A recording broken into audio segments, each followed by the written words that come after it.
छांगुर बाबा की कोठी पर बुलडोजर एक्शन। धर्मांतरण की कोठी पर चला बाबा का बुलडोजर।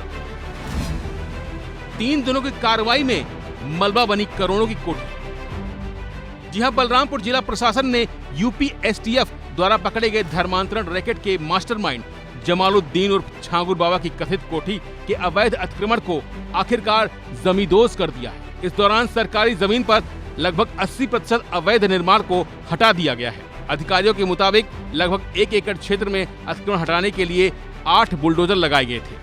हम बलरामपुर जिले के मधपुर गांव में हैं, जहां पर ये छांगुर बाबा की अवैध कोठी ग्राम समाज के ज़मीन में बनी हुई थी, जो कि उसके सहयोगी नीतू उर्फ नसरीन के नाम पे थी।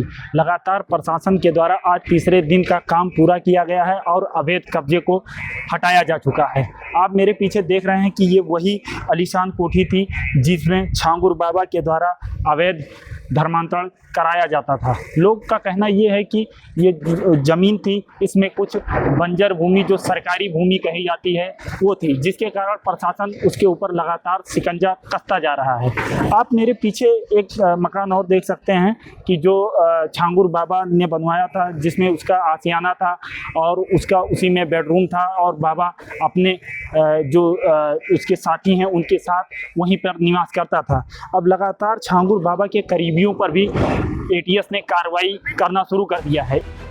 जानकारी के मुताबिक छांगुर बाबा ने अपनी इस मजबूत कोठी में 10 मिलीमीटर से 15 मिलीमीटर तक की मोटी मोटी सरिया लगवा रखी थी। इसका कंक्रीट मटेरियल भी ऐसा इस्तेमाल किया गया था जो आमतौर पर ब्रिज और पुल के निर्माण में होता है। इसी के चलते बाबा की कोठी बेहद मजबूत थी, जिसे तोड़ने में बुलडोजर को भी काफी मशक्कत करनी पड़ी। छांगुर बाबा की जिस कोठी को जमींदोज किया जा रहा है वह किसी महल से कम नहीं थी। पूरी कोठी सीसीटीवी कैमरों से लैस थी। प्राइवेट पावर प्लांट लगाया गया था। दर्जनों सोलर पैनल लगे थे। बाउंड्री वाल पर कटीले तार बिछे थे। कथित तौर पर इनमें करंट दौड़ता था ताकि कोई कोठी के पास भी फटक न सके। हालांकि अब पूरी कोठी ये जमींदोज हो चुकी है, लेकिन इस काले कारनामे का कच्चा चिट्ठा लिखने वाली कोठी का मुख्य द्वार भी अब जमींदोज हो गया है, जिसके बाद प्रशासन की तरफ से ये कार्रवाई को खत्म माना जा रहा है। वह इस मामले को लेकर सीओ तुरेला राघवेंद्र सिंह ने कहा कि पूरे अतिक्रमण को ध्वस्त कर दिया गया है और अब ये कार्रवाई पूरी हो चुकी है। सर, जो ये धर्मांतरण का आरोपी है छांगुर बाबा, इसके मकान के ध्वस्तीकरण पर अब तक क्या अपडेट है? आज तीसरे दिन ये कार्रवाई ध्वस्तीकरण की पूरी हो गई है। जो भी अवैध संपत्ति यहाँ निर्माण किया गया था, अवैध सरकारी ज़मीन पे कब्जा करके, आज इसको पूरी तरह से ध्वस्त कर दिया गया है। और जो सामने गेट था वहाँ रास्ता बनाने के लिए सारा जो अवैध निर्माण था वो ध्वस्त हो चुका है। इस बीच लखनऊ से भी एक बड़ी अपडेट सामने आई है, जहां धर्मांतरण के मुख्य आरोपी छांगुर बाबा को यूपी एसटीएफ ने 7 दिनों के रिमांड पर लिया है। अब इसी समय धर्मांतरण के आरोपी छांगुर बाबा से पूछताछ होगी, जिससे कई कड़ियां सामने निकलकर सामने आ सकती हैं कि धर्मांतरण के मामले में कौन कौन से लोग शामिल थे और बाबा का नेटवर्क कहां और किस जिले तक फैला था।